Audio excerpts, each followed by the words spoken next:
বাবা, দেখি বাবান কি করছে। বাবান, কি তুই সকালবেলা পড়তে না বসে ব্যাট নিয়ে কি করছো বাবা? খেলছি। আগে খেলবো তারপরে পড়বো। কেন? বিবেকানন্দ বলেছে আগে খেলা তারপর পড়া। তাই? হ্যাঁ, সবাই জানে। তোমাকে এই কথা কে বললো? এই কথাটা আমাকে তুমি মা বলেছে। আমিই বলেছি? তুমি আমাকে অনেকদিন আগেই বলেছে। তারপর পড়তে হবে তো বাবা। সে পড়বে, একটু পড়ে বসো, আগে খেলবো। আগে সকালবেলা উঠে পড়তে হয়, পড়াশোনা করি তারপর খেলা। ঠিক আছে, আর 5 মিনিট।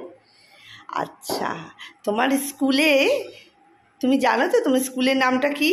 হ্যাঁ, এটা খুব ভালো কথা বললে, স্বামী বিবেকানন্দ বলেছে নরেন্দ্র।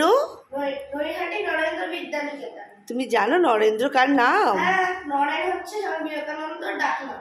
হ্যাঁ, ওনার সম্বন্ধে অনেক কিছু লেখা আছে স্কুলে, ওগুলো পড়ো কিন্তু। হ্যাঁ। শুধু শুধু উনি যে বলে গেছে আগে খেলা তারপরে পড়া তা নয়, উনি বলেছে খেলার গুরুত্ব আগে। তো শুধু ওইটা মনে রাখলে হবে না, উনি আরও কী কী বলেছে সেটাও তোমাকে মনে রাখতে হবে না? হ্যাঁ, ঠিক আছে, চলো পড়তে বসো বাবা, রেখে দাও ব্যাগটা। ঠিক আছে।